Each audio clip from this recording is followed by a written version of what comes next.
Sandbagging so hard, I'm gonna finish last too. They're just little bananas, man.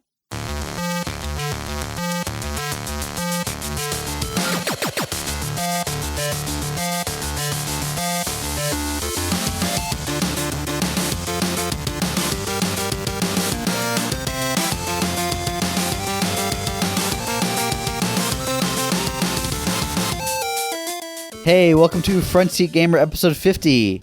We made it. Yay. Yay. That's it. We're done. Big 5-0. Cool. Thanks for listening. See you next week. Bye. We did that same joke in the last episode. We've done that joke for the last dozen episodes of okay, that's it. Never gets old. Never gets old. Okay. I'm here. I'm Nick. I'm with Saveun and Blake. Hey, Nick. We did 50 episodes. We're doing the 50th now. Oh, this is a great party that's happening right here for our 50th. Yep. Yep. You can't hear it because of microphones, but there's just hundreds of people in this room. We're all celebrating. There's a cake. Yep. It's not dark and lonely at all. A lady popped out of it. Wasn't supposed to be in there. Yeah, no. I don't know what she's doing. There was an accident at the bakery. Yeah. it was horrible. It was terrifying. She wasn't alive. She just popped out though. In my defense, I did try to get a guest on for this episode. You did. You did. Can we talk about? I floated some ideas, yes. but yeah. Yeah. But for some reason, Blake said he had it under control or something. No, I didn't. No, we're gonna have guests next. Well, it was just a little bit last minute. Yep. And because we've got some more recording tomorrow, Yep. it would have been a lot of work. We can talk about that later if you want. Yep. So, what have you guys been playing? I've been on Titanfall, Titanfall cool. 2, playing some multiplayer. How's that? It's good. Is it gonna last as long? No. No, it isn't, and it's already showing signs. I'm pretty sure I've heard some things on other podcasts saying that lobbies are just not as large as they are. Oh no. There are too many first-person shooters What do you out. attribute that to? So, if we look at Call of Duty. Yep. Call of Duty seems to have a fairly long lifespan, despite the fact that it's an annual release. Yep. It seems like the multiplayer fan base is there almost year round. Mm-hmm. And then sometimes into another year, Black Ops 2, for example, people are playing Black Ops 2 way past the release of the next Call of Duty. Yep, they're full on annual things. And usually back in the day, you know this, it was pretty much just Call of Duty versus Battlefield. And now you've got Overwatch stepped into the arena. Yep. I think the whole first person shooter things just the market's becoming fractured, and there's just very more much so. competition, and people are jumping from game to game more often now. Mm-hmm. But then, Overwatch, for example, I don't know how big the following is on consoles, but on PC it seems pretty big. Oh yeah, it's huge. Just going off Twitch alone. Titanfall 2 is now out on PC, right? Mm-hmm. The And thing so is there's just Battlefield 1's now on. Battlefield 1, What's causing Titanfall 2, which is made by a fairly good developer and has cool mechanics and stuff, what is causing it to just not grab people's attention for very long? I don't think it has that brand power that Call of Duty had. I don't even think a lot of that audience knows about Titanfall 2. Okay. Or that the developers made Modern Warfare. But even so, people who buy the game, if the game is good, they'll stick around. Sure. Yep. If the game, if there's something there for them to really dig deep into, they'll stick around. But and it seems like they're just not. Isn't Titanfall a type of game that also depends on other people sticking around anyway? So you could have a small core of people that really like it, but if it depends on a larger population of people playing it, then the fact that you're saying that the fact that people are leaving is a self-fulfilling prophecy. Kinda, yeah. People are leaving because people are leaving. Yeah, basically. I can't. You're saying, the lobbies are all empty. Might as well not play it. It's just making the lobbies more empty. Yeah. Might as well not play it. That's not helping. Yeah. I don't know that that's the cause, because I suspect that game was pretty popular, at least at launch, right? When did you get it? I got it when it came out, but I didn't play. I didn't go right into multiplayer. Right, you played the campaign. Mm. Okay, how was the campaign? it's I'm still very early in it. It's cool. There's a time traveling mechanic, which is very fun. Ooh. Yeah, spoilers. Hey man. But it's very early. You're not a fan of time travel? It is hard to do right. It's hard to do it in a way that isn't kind of one-dimensional, so to speak. It's either you have to be ultra simplistic with it, Yep. or you open yourself up to huge story plot holes. Yep. Like massive ones. You do. I would say Titanfall is pretty good so far Okay, from what I've played. sure. You're in a laboratory pretty much, and you're toggling from like one time to another time, but you're Okay. still in that same space, if you know what I mean. Yeah. Is what you're doing So like in the past, Yeah, when you it's- talk to the past affects something Yeah. in the future? Yeah, it is. Okay. Well, no, wait, hold on, not like that. Oh, But in the past, when you first go into the past, Yeah. they're like, "Holy shit, something's happening," and then you kind of just walk back and forth. It's very well done. there was a. can you go back into the past and watch it yourself getting into the time machine? Oh my god. No, I'm not sure. Like they haven't explained it to me yet how it works, but you Right. kind of just get a thing from a guy, and then you can travel through time. It was a. Okay. I never played. I think it was in one of the Monkey Islands or one of those adventure games, Telltale adventure games. Yeah. Um, Day of the Tentacle, maybe. maybe it was something with time travel, but That was there Day was of the Tentacle. there was one where you needed to get a bottle of vinegar. Yes. This is Day of the Tentacle. Right. And you you get wine, and then you put it into the past. Yeah. And then you just wait. You go Yeah. back into the present. It's vinegar. There's also like,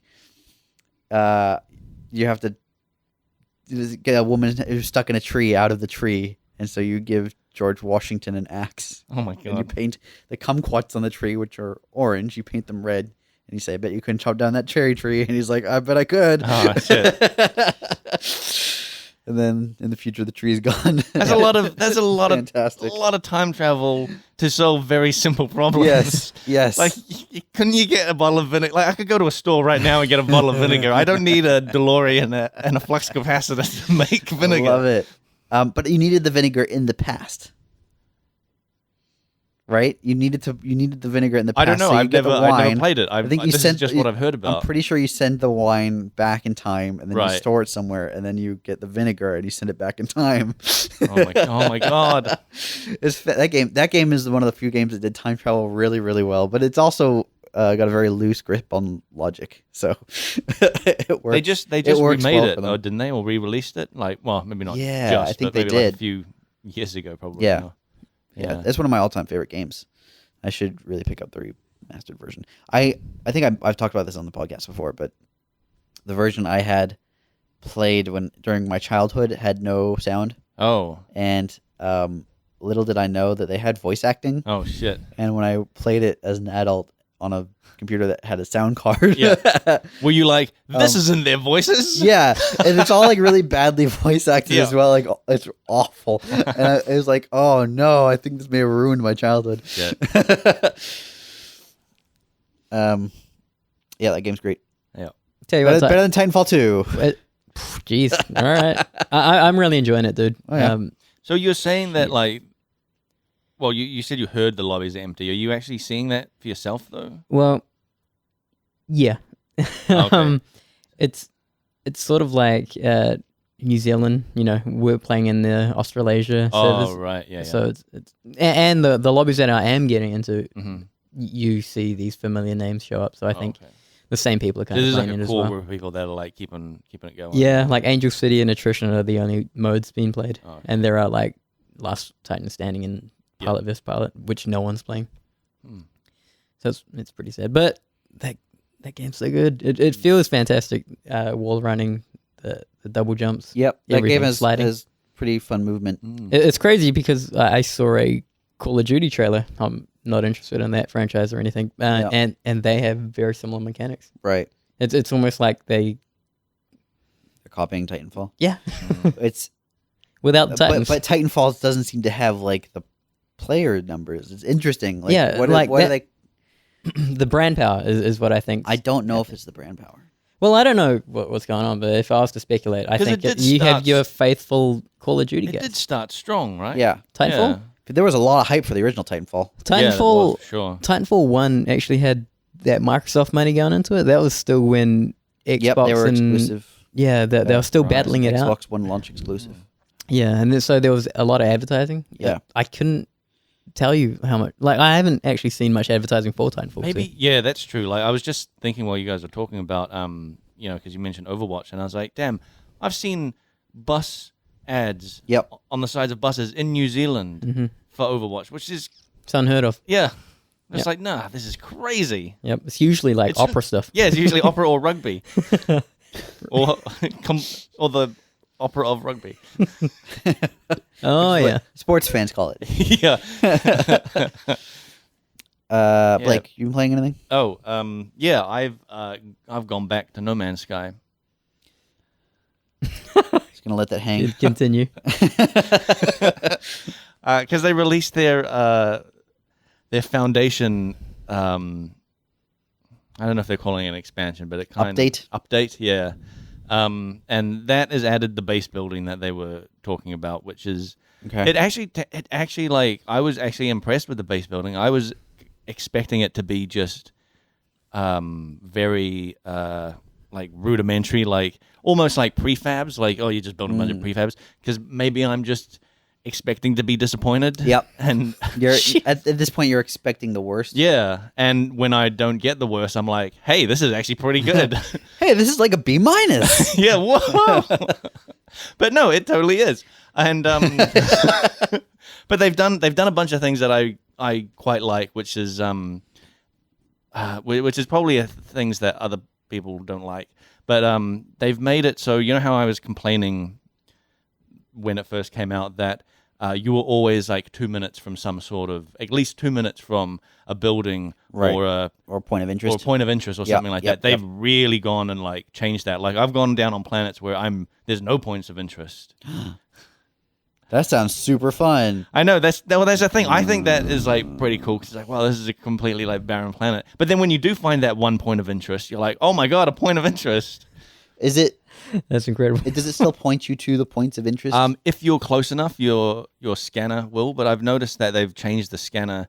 Maybe it's also partly because I'm playing it in this new survival mode, which they've added, which is quite fun. But yeah, they've changed the scanner to you can't just keep spamming scan. It has like a recharge thing, and I'm hoping that there's like upgrades to get that to go faster, kind of thing. Because they said that they've added a whole bunch of new upgrades and new things like that. Yep. But yeah, they've added this new survival mode, which I really like. That you start off at this abandoned like little facility. It's basically like smaller than this apartment here for listeners. Smaller than this apartment, which is just full to the brim with celebrators. Oh yeah, people partying about episode 50. Yep. There's just a lot of chatter, real quiet chatter. I saw a horse earlier. Just walk through. Yep, that was unrelated. But yes, yeah. So yeah, it's like this small little like abandoned little thing, and you start off in this little place, but your spaceship is like a 10-minute walk away, and the planet that you're on is trying to kill you. I'm picturing a planet with a mouth trying to not that eat cool. you. No, this is No Man's Sky. Okay. you got to tip it down those. So how is the planet trying to kill you? It was a snowy planet, so the cold was trying to kill me. Sure. And when you do your scan, you see the point of interest, and I could see that point of interest right from the start. Yeah. And when you sort of like put your cursor on it, it tells you how many minutes away you are at, whatever speed you're going, and walking speed, it was 10 minutes away. Normally you start right next to your spaceship, so you just repair it straight away. But yeah, because this planet was like slowly trying to kill me every time I walked anywhere, I had to run into caves and like have my shields recharge. And I also had to, get the resources to power my suit. Yeah. Which protects me from the elements and stuff, and for my weapon that allows me to gather resources. Sure. So I spent probably like over an hour, easy, just trying to get to your ship. Getting to my ship, and I was like running from like cover to cover. Yeah. And at night, basically, you could go out at night, but it gets cold at night, so you lose your shields way faster. So I was at a point where like I would be walking along and see the sun going down and be like, shit, I need to find some cover, and I'd like find like a little overhang of like a cliff, and I'd huddle in there and be like, all right, this is a safe point, and it tells you when it's a safe point. And my shields were starting to recharge, and I just sat there for 10 minutes waiting for the sun to come back up. This game sounds boring. I'm sorry, Blake.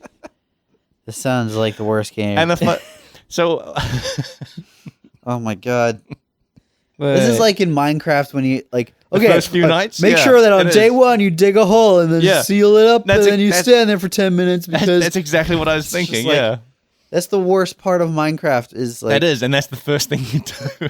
That first day sucks. Yeah, and then they've also changed the resources to. Well, they've changed the amount of resources you need to repair your ship and like fuel it and stuff like that.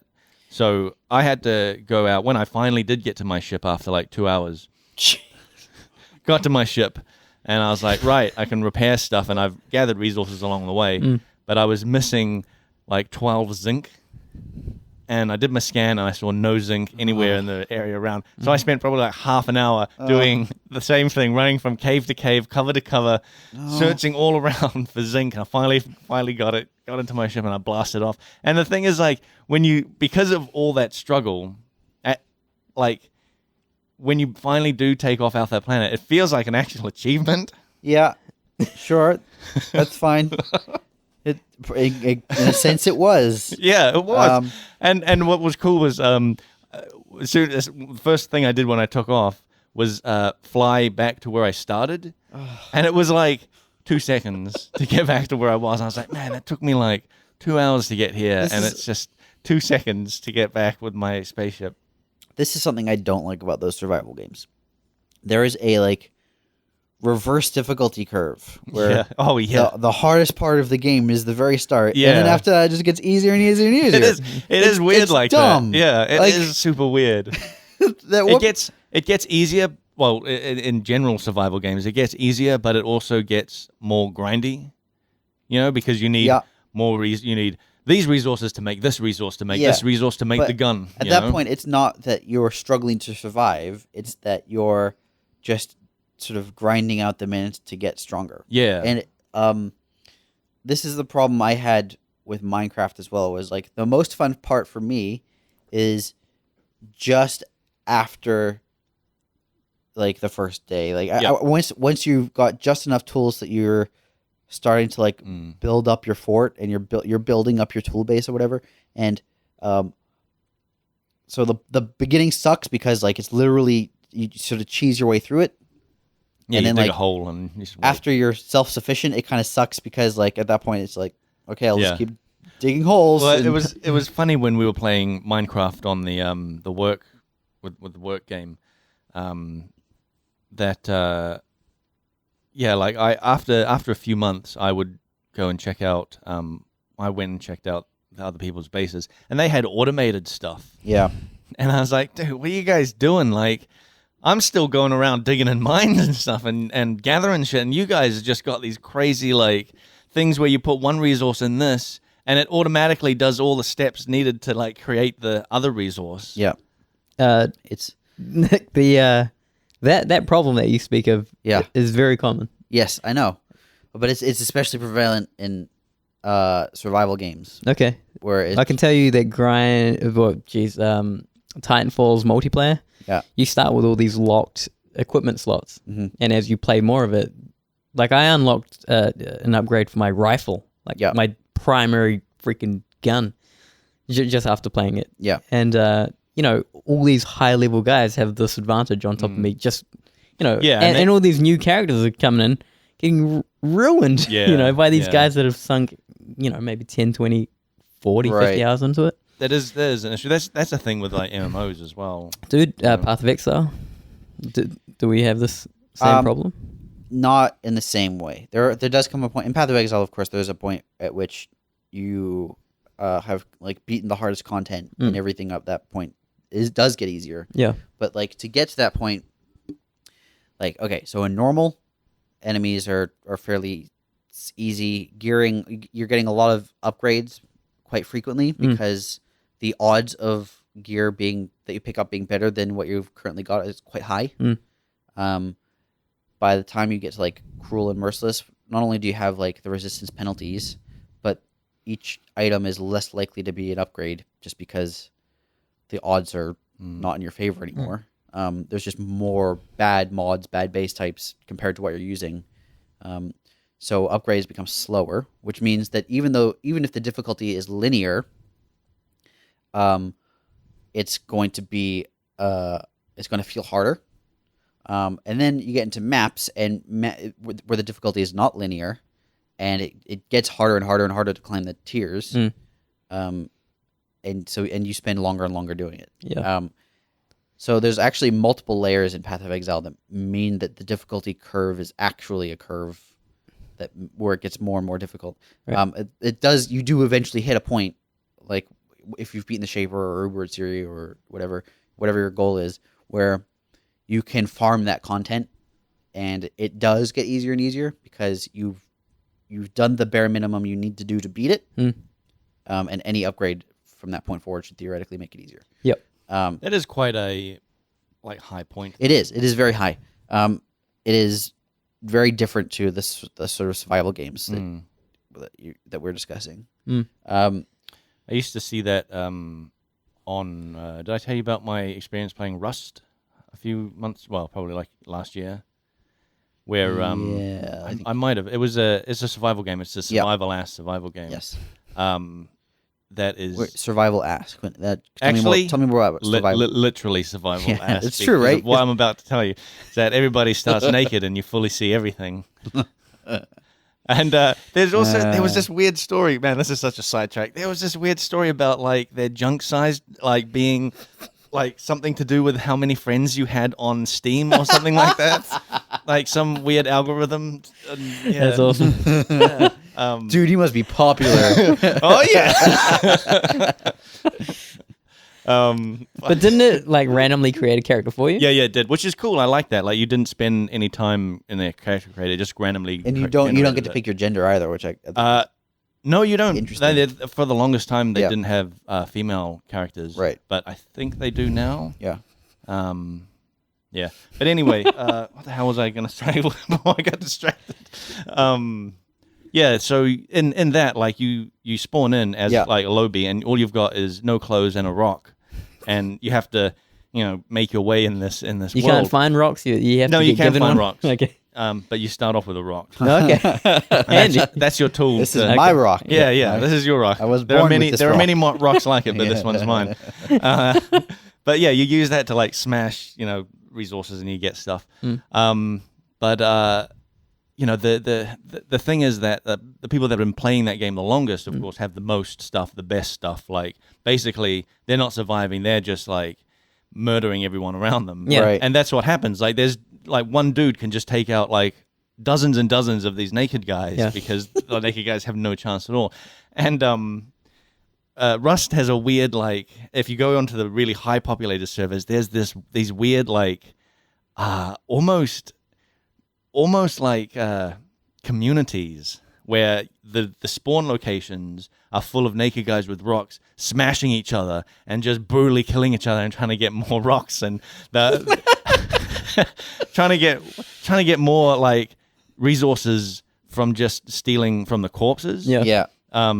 But you only ever get a few sticks and a few rocks and like hardly anything, right? Yeah. But you see it. It's crazy. It's like they're just smashing each other constantly, and you gotta run out of there. Yeah. And you eventually leave this zone of wild men into a more populated areas where you actually see people who have walled cities, basically with like oil pumps and stuff going on behind there. And it's like this. It's a commentary. Yeah, it's so weird on income inequality. Yeah. While the poor fight amongst themselves for rocks and sticks. Yeah. The rich live in their walled cities with their oil pumps. It's so amazing. But I don't know another way around that. Like I'd in want to survival reward games. Well, I'd want to reward players in that way too. Sure. I think the problem with survival games at the moment, in regards to difficulty curves, is that you don't have parents to hand you things down. Is the problem? You know what I'm saying? You're going in there alone. Not what I was going to say. But that's the problem. Tell me more. No inheritance. Yeah. There's a lineage, right? Oh yeah, and there's lineage too. As well. You're born into some kind of family in society, and they take care of you. Okay. It's not what I was thinking. No? Okay. No. Yeah. It's more that like the worlds, because they're usually procedurally generated, there is no sense of that difficulty is even across the world, right? So as you explore, you're not seeing anything harder, you're just seeing different. What needs to when you look at like an MMO like World of Warcraft, where it's not a survival game, the further you go from your starting area, the harder it gets. And in that sense, that's where their difficulty curve comes from. Is you get stronger, you are able to explore further, and as you explore further, things are harder. Mm-hmm. Yeah, and you feel a clear sense of achievement in Yes. that way. Like you're like, you could be a low level and you look across the river at these like wolves or something, and you're like, oh my god, these guys are so strong. There's no way I could fight one. And then like 2 days later, you're fighting them, and you're like, oh, Yeah. I'm tough Like now. they had a skull under their name. There's no way. But if you look at like, we'll use Minecraft as the example because Minecraft's probably the best known. Minecraft does have some like alternate like dimensions where it gets harder. Yep. But even once you get to those dimensions, the difficulty is flat across them. But what they could do, for example, is you start off in a place where there's plenty of food, plenty of resources for your basic tools. To get your higher, more advanced tools, you have to explore further. But full food isn't as available, right? And so you have to be thinking about how you're going to sustain your food, and monsters are a little tougher or whatever, right?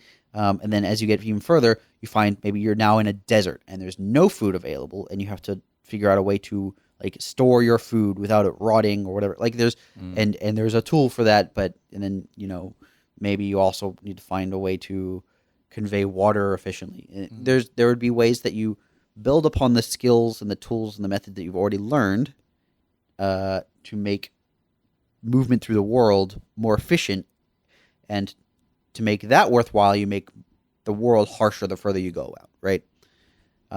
This is what I think survival games should be doing.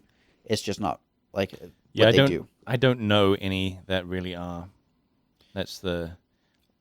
Don't Starve, I think, does a little bit. Don't Starve, I've only played that a few times, and that is like, difficult across the board. Yes. But they do these things where they have events every few nights. Mm-hmm. So that's like, and if you know it's coming, that's something you plan for. Right. And when you beat that, you're like, yeah, we've progressed to the next sort of level type of thing, even though you've only beaten this one tough thing and everything's still the same. Terraria actually does a pretty good job with this now that I think about it. With the bosses and stuff? Well, not even just the bosses. Like, resources get more valuable the deeper you go, but so do the dangers. The dangers become more frequent. And then, like, to the edges of the world, there's, like, the jungle zone and the dungeon zone and the corruption or whatever it's called. So there are locations where there is a stark difference in difficulty. Do you think that it's kind of easier to do because of the 2D-ness of it? Because with 3D, it probably is easier. If you're talking about something like that in like a Minecraft type thing, you basically start and then the zone around is easy, but then you just have circles, wheels within wheels, basically. Of like you're thinking of concentric circles. Basically.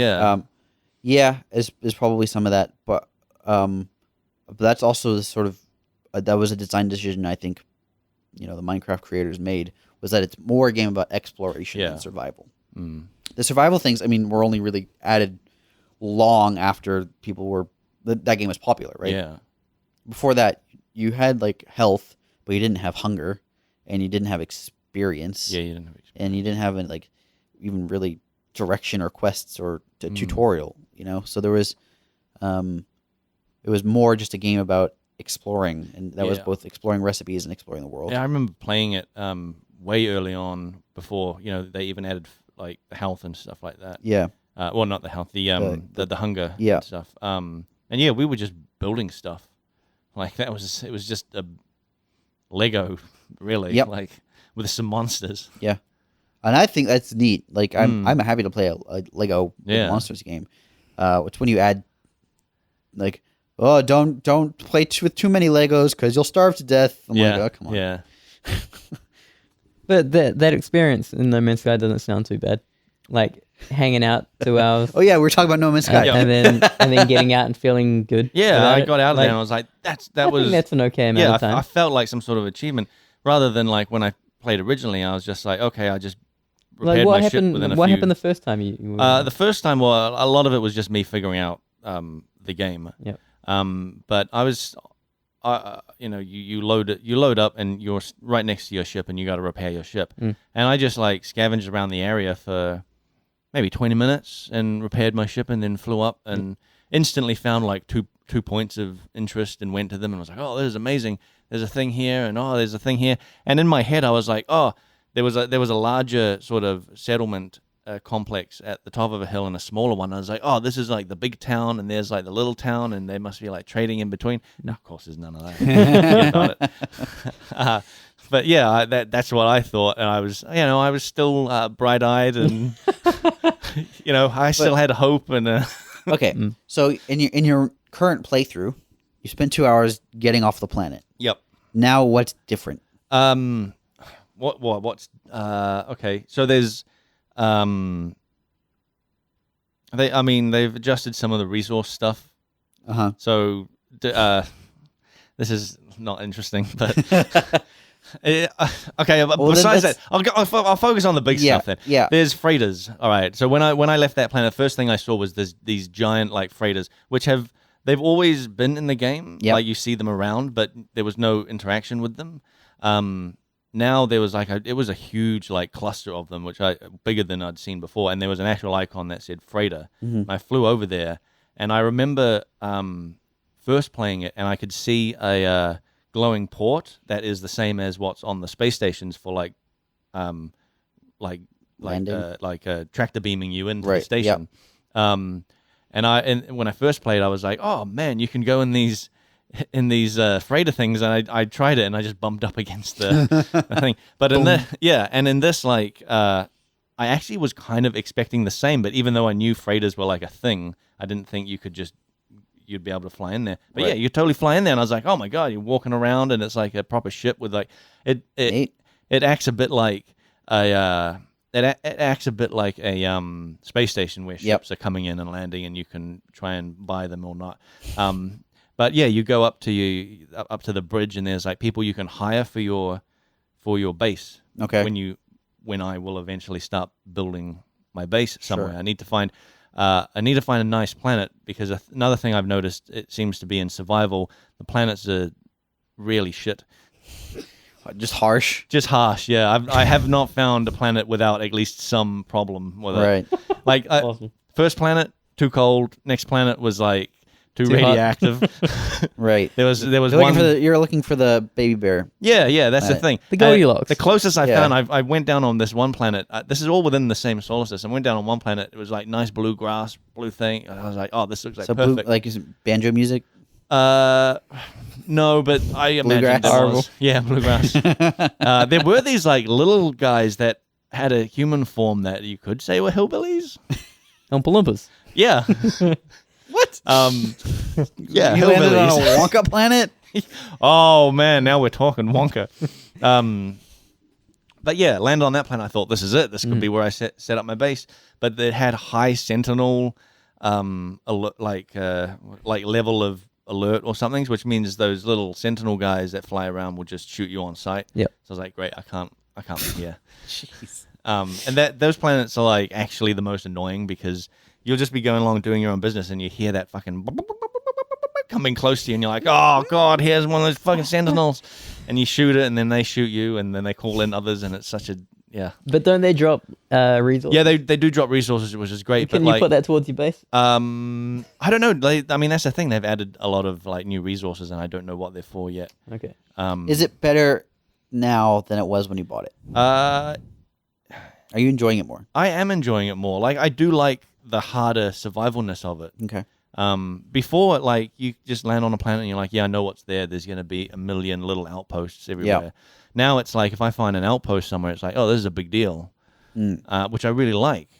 And the planets are harder, so finding a good planet is a bigger deal. If the game had launched like this, do you think people's perceptions of it would have been different? I think some people's perceptions would have been, but I don't think it would have changed the majority of people. A level of disappointment. Yeah, because the level, like, you know, that game, people thought it was going to be everything to everyone, and it was going to be the only game anybody ever like. Shut down video games after this because this is all you're going to need. I don't think. Did anybody really think that? That's pretty much like that's. I think some people were expecting it to be like, I'm only ever going to play this game, and that's it. You? Maybe. I'm always walking to work that morning. I quit. This game's going downhill. I am always like, I always do feel like I'm in search of the game. Yeah. You know, hey, I've got a game to tell you about, Blake. Well, I've bought it. I know, dude. It's called Legend of Zelda: Breath of the Wild. Yeah. Here it comes. It's called Tony Hawk Pro Skater 2. Oh, shit. Dude, have you launched it yet? What? Grand Theft Auto? Yeah. I haven't played it. Okay. I launched it just to see if it would launch and not crash. Okay. And I was like, yep, I'll play this later. That's your Christmas holiday game. But yeah, what were we've got sidetracked a little bit. What? You're talking about how much No Man's Sky is the worst. Yeah, that's right. Oh, and how it was since you first played it. But wait, let me ask you. If you didn't play, if the first playthrough wasn't so garbage, would you appreciate this? I feel like you appreciate it more because you know how bad it was. Is this a bit of Stockholm syndrome? It might be. It might be. But, oh yeah, they beat me a lot before, but they're not beating me as much now. Things will be different I really now. like it. Things will be different now. They've changed. They said they changed. It is actually funny that. Do you remember that game that you criticized me for buying? That so many. How cool. Which one? Ark. No, that's a good one. Osiris, the one with the giant worms and the desert that goes on forever. Yeah, the one that was No Man's Sky again. Yeah, the one that in the user reviews of it were saying this is what No Man's Sky should have been. Yeah, right, and it's just bullshit because it's like 2% of what No Man's Sky is. But now that this foundation update is out, it's basically what Osiris wants to be. So, right, and so now there's a game playing catch up. Yeah. So and also it's now like, well, if the sentiment is that this is what No Man's Sky should have been, well, now No Man's Sky is what No Man's Sky should have been. Yeah, fair point. Yeah. Okay. But yeah, I haven't gotten to the base building stuff yet, but like I said, that looks like quite fun. And I think the game now in my mind is not about getting to the center, and because what's the point really? Well, wait, aren't there cooler things towards the center? Yeah, but I mean, maybe I'll gravitate towards the center. Maybe I will actually go to the center. Was that a space pun? Gravitate? Oh no, that was just okay. That was just a free form. There's usually a supermassive black hole in the center of galaxies. Yep. Yeah, that you go through and you come out in another galaxy. Right? That's real life, right? Sure. Yeah, I think Hawkins is all about that. Yeah. Hawkins. Stevie Hawkins. Yeah. Tony Hawkins, you know. I think the game now in my mind is just about like finding a place to basically settle down and build some sort of little empire thing, because you can like automate mining and stuff like that and get to a point where I don't need to play the game. I'm sorry, Blake. That game sounds boring. I wish I cared, but man, when it's just survival, those games, I get bored. I get bored because all you're doing is trying to survive. I don't want to just. And by the time you're not trying to survive, like there's nothing to do. Well, here's the thing. Like, I do kind of agree with you.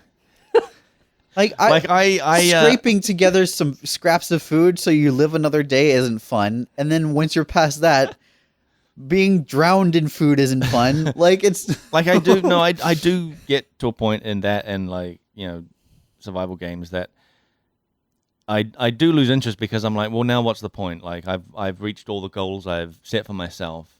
Yep. I've got nothing left to do. And maybe I haven't reached that point yet in No Man's Sky because I've got bases to build and things. I will eventually get there and then be like, all right, the worst where's thing the is next update?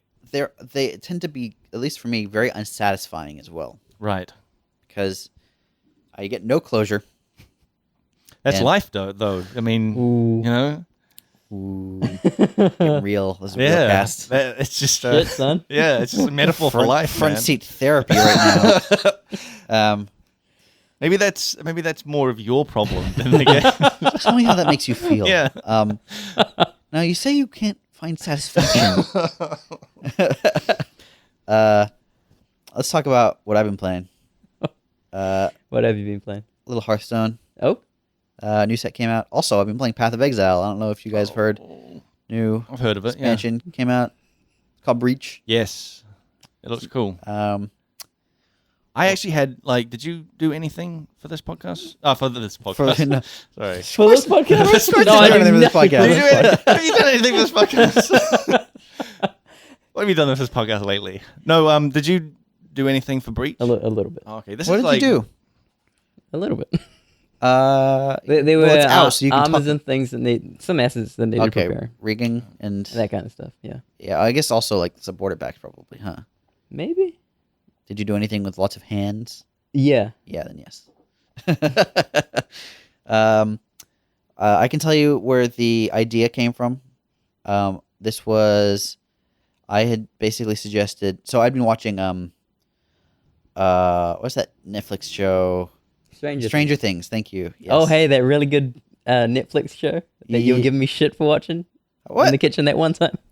No, I was saying what's your problem with Stranger Things? It doesn't warrant the insane hype that Stranger Things got. Oh, that's right. I remember you describing people talking about that, and you did a wanking motion with your hand saying, "Oh, Stranger Things." Yes, that was my impression of everyone online talking about Stranger Things. Yeah. Yeah, it's a great show. It's not like the second coming of television, which people seem to think it was. No, Breaking Bad was the second coming of television. Mm-hmm, mm-hmm. I'm with you. Breaking Bad. Breaking Bad. I love you so much, Breaking Bad. Vince Gilligan married me. Anyway, Stranger Things. I've been watching it. Have you both seen it? Yeah. Spoilers if you haven't. I'm gonna talk about some stuff related to Stranger Things. All right. Maybe skip ahead a couple minutes. Yeah, definitely. Like you don't want that spoiled. Yeah. There's there's this area. It's a good show. You don't want it spoiled. But wait, can you spoil it? Yeah. Okay. You're not even talking to the microphone. You're just. Oh, sorry. What are you doing? Sorry. You're just like, oh, what's happening? So there's this part in Stranger Things where they go, well, multiple parts, but they go to the Upside Down. It's like the sort of like a border world, I guess, to Earth, and sort of like they crawl through a tree, and it's basically a dark version of Earth. Yeah, right? it's Oh, yeah, okay. I was gonna say, yeah, it's bad Narnia. Yeah, sort of. So my pitch had been now fucking nailed it. in Atlas of Worlds, we had the Shaper who stops time in a couple of moments and like freezes everything around you, and he says some stuff and then vanishes. And I really, really liked that. And I wanted to basically do a league that had that as sort of its central mechanic, where you would find these things. Or I think my initial pitch had been a giant spire. Oh, yeah. Like a weird looking spire. And you touch it, and then everything in the instance freezes, and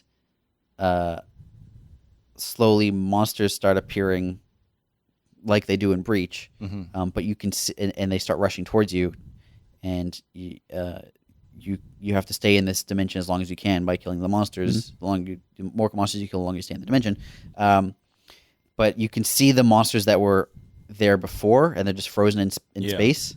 And that was the pitch, basically. You'd go to basically it's the Upside Down, but everything's frozen in space. And is that how you pitched it as well? This is how I pitched it. Okay. And there are issues. The Upside Down, did you say? Yeah, basically. Well, really? That's cool. I really like that. without, because I don't think at the time that Chris had seen it, but Jonathan had, and Chris would have been like, "What the?" Yeah, so I didn't call it the Upside Down, but I said the thing in Stranger Things that you know. Oh yeah. And Chris was like, "Yeah." God, way to almost spoil like Stranger Things with someone in a pitch. We both carefully danced around the spoilers. Anyway, that's great.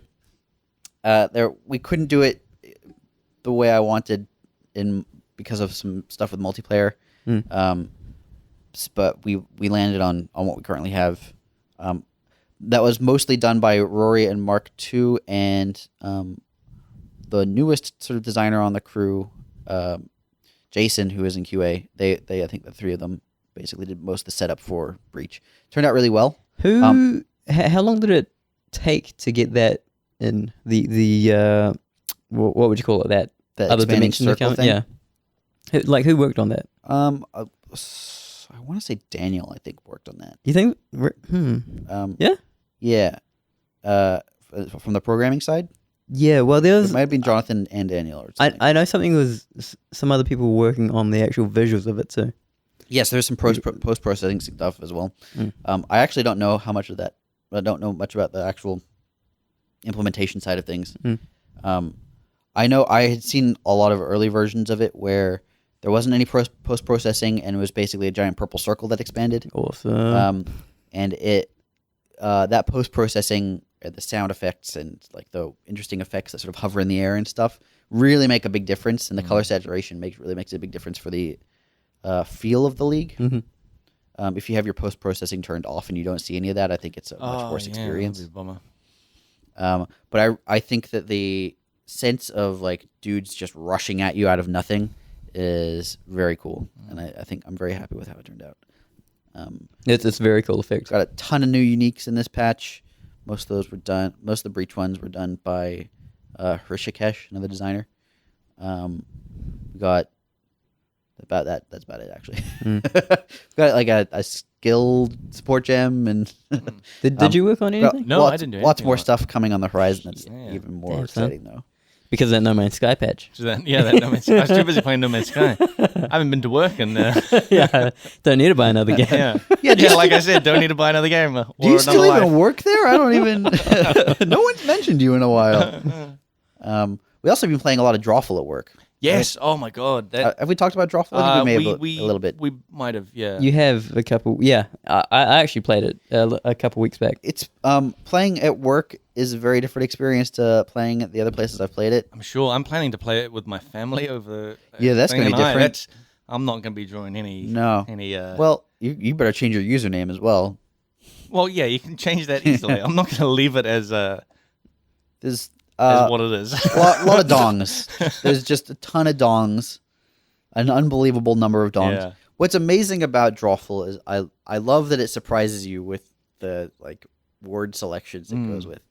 For example, I can't remember. It was a drawing of a baby, and it had some poop coming out of it. Yeah, and it had a funny haircut. It had some hair, and everyone was like, I remember one of the answers that was a baby pooping another baby. Yeah. And baby had a baby, or baby a baby makes a poop. whoopsie. Yeah. Was it one of them? Yeah. Baby makes a whoopsie. And the actual answer was baby Donald Trump. Yeah. Which no one thought. No one got it. No one got it. Because that's definitely someone making a joke. Yeah. It looks kind of like baby Donald Trump. But no, that was what the thing told them to do. You often like second guess the game itself to be like, that's not in its vocabulary. Donald Trump is not in its vocabulary. It totally is. And also the picture had like poop. So of course you're going to focus on the poop and not the Donald Trump hair. Yeah. Yeah. So that was a weird That was a weird decision to put poop in that one. But also I noticed talking about the dongs. It also depends on who's playing. Like I noticed there are certain people that when they play, they kind of infect everybody else into drawing. You're talking about Ed. Yes, actually, he's the worst. But yeah, Cam as well. Like also you. Not always. I didn't do it at the Christmas party. Okay.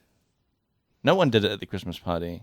I I think Ed did. I was doing off-brand video game characters. Oh, like yeah. Pac-Man. Yeah, I remember. And Mario. Mario? Yeah, Mario was good.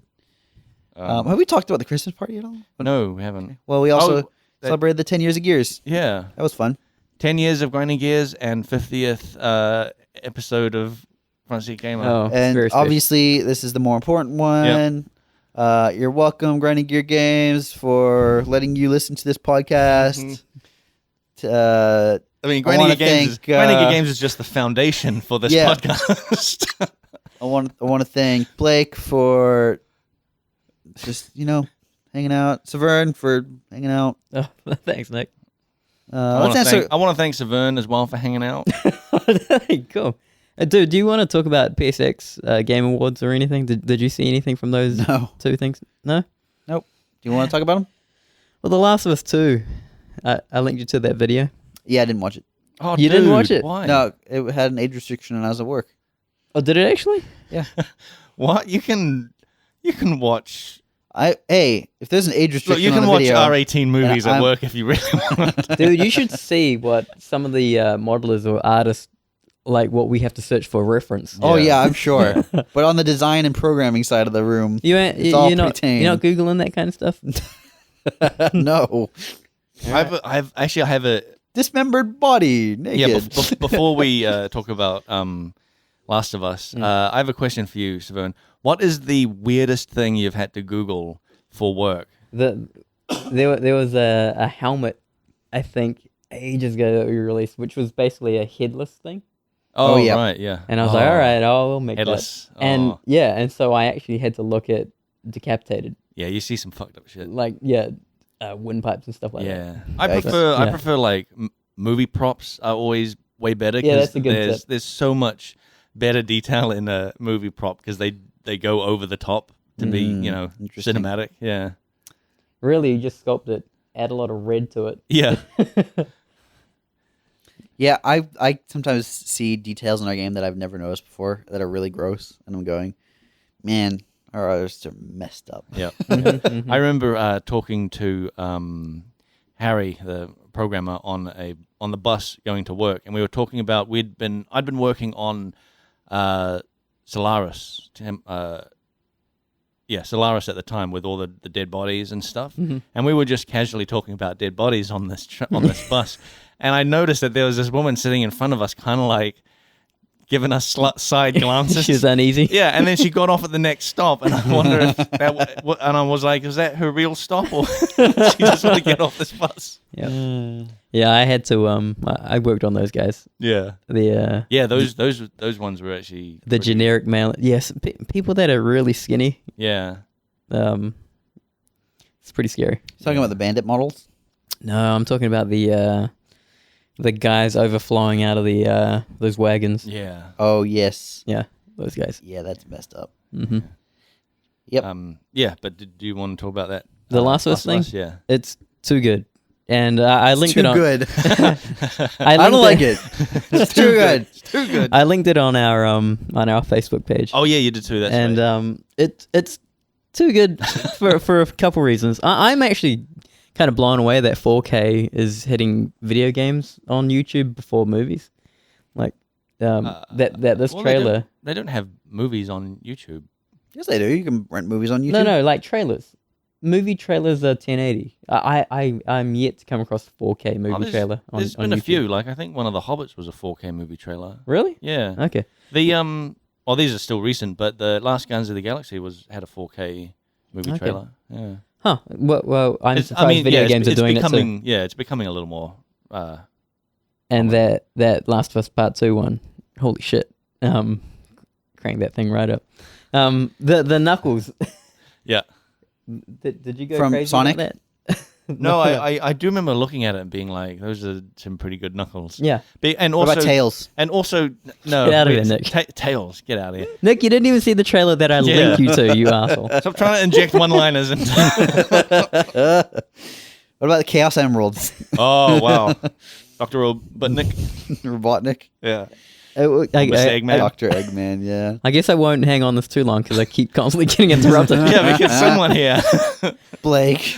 But it is very difficult to pull off something like that. I liked just when she's like playing the guitar. It's so easy in 3D stuff, especially just like a game trailer, for that to look floaty and not like there's actual pressure on those strings or anything like that. And yeah, that looked damn good to me. Like, yeah, what's crazy about that trailer is it's subtle. Like there's a lot of subtlety in that. And it's really just showing off how detailed that freaking game is now. Yeah, it's what Naughty Dog is doing, which is pretty ridiculous. It's a whole nother level. I haven't seen video games like this. I haven't seen movies. Well, I've seen movies. Yeah, I have seen movies like that. But to have that at real time is sort of a whole nother feat. Actually, yeah, that is a pretty incredible thing. So the knuckles are crazy because you don't have hands that deform like that by just doing it your conventional way. You don't have knuckles when you curl it around on a joint. That would have been a full-on like rig. Yeah. Like a special rig for these hands. Because so much of that trailer was focused on her hands. They would have definitely been like some special stuff happening. You can, if you actually watch it and pay attention to the knuckles, yeah, they turn white. Like blood's actually leaving the knuckle. And when she goes flat, you can see it return. It's ridiculous. And not to mention what's going on with her face. Like whatever wrinkle maps or like I was saying to you, right, I really liked her eyebrows. Like, because there's a shot of her. Is she singing? I can't. Or is she? Yeah, she is singing. Yeah, there's a shot of her singing, right, and it doesn't show her full face until like the end, but it's just showing like pieces. Like it shows her mouth singing, and then it just shows her like eyes, and like you could like she's singing, and you can tell in her eyebrows that she's singing, like with the emotion that she's putting into her words. Like you can tell that there's emotion behind it through her eyebrows and stuff. It's like in real life. It's really cool. Neat. Yeah, I think it's to me it's that point where it actually looks like magic now. Like I can't see anything's wrong with it. It's of course like a combination of textures changing, blend shapes, joints, but it's pulled off so well that it's you could have probably said it was like a movie rig of something, and it's offline rendered. Actually, probably is. Something like and rig, and it works too. Is it? Are you more excited for this or Red Dead? Both. No, choose one. Yeah, actually, dude, don't warm out of this the one. Red Dead trailer, like man, Red Dead's looking bad. Jeez, big old pile of Western garbage. Yep, Western garbage. Damn, set it on fire. Yeah, I respect both of those studios. They're both up there for me. Yeah. And it's because of what they're doing. So I like them both for different things.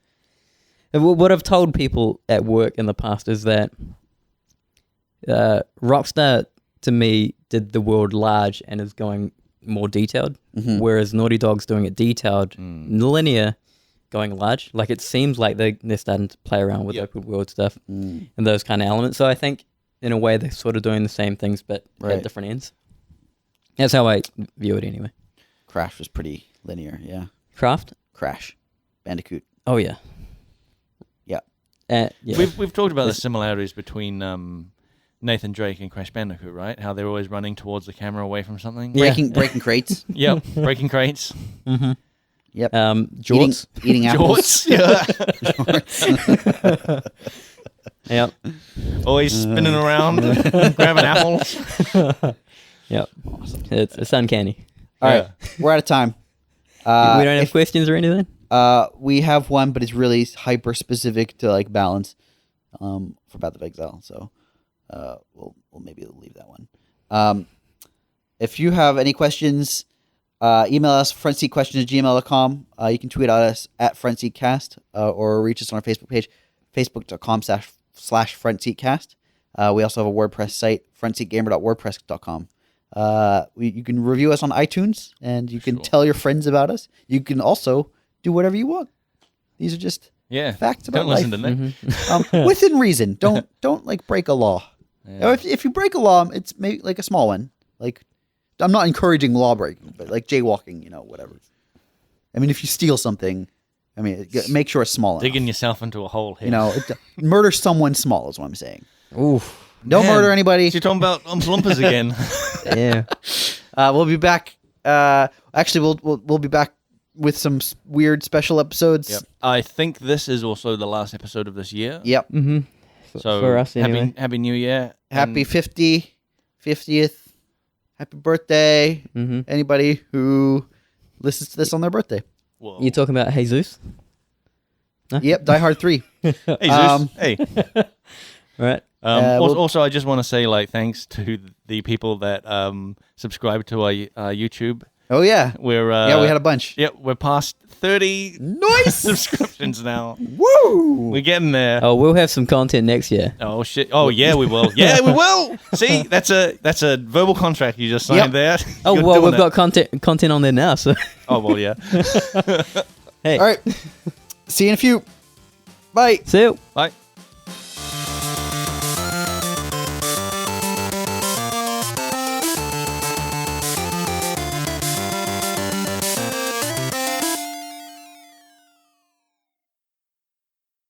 That's a thong. It's not a jandal. Fucking thongs, man. Dude, I don't know why Australia call them that. Nobody else does. Yep. Nobody else calls them jandals, but you can at least understand jandals. Yeah. No, you jandal? Jandal sounds like sandals. Yep. Thongs sound like G-strings. Nah, man. Nah. Yeah. Sandals are a different thing, though.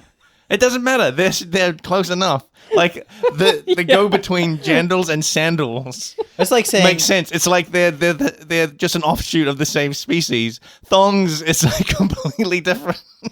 it's like saying bread and gred, which is what you call a roll. If I saw Like, if I saw bread in one store and then next to it was something that looked exactly the same that said gred, No, I'd be it like, wouldn't look this exactly is a the different same. type of. It would be like a bread roll, and it'd be called like a gred. Well, then You'd I'd be like, I "Ooh, see love the bread." connection. I see the connection. But if I saw bread and then next to it was a bread roll that said like Thong? I'd be like, this is Like, where I was wanna the put that leap? up my butt. Where was the leap? I'm buying that one. It's not like it's not like a sandwich is called a Samburger. This is just how It's not language good. works. There's a new thing. Sometimes it works you wrong. give it a different word. Sometimes it works badly. Yep. Fanny's another one, man. Oh yeah, Fanny's another one. What do you think fanny means? I It's know. two different things. Yeah, I know. Yeah. I was brought up with one meaning, not the American meaning. Yeah. Yeah. So I was brought up with that means butt. I was brought up with it meaning vagina. Yeah. Okay. Front butt. So Yeah. then when you order a fanny pack online, you're expecting something very different. Yeah, and I'm really disappointed. Like, aw. Oh, the fanny pack. That sounds great. I ordered a Right. fanny pack and some thongs and was horribly disappointed.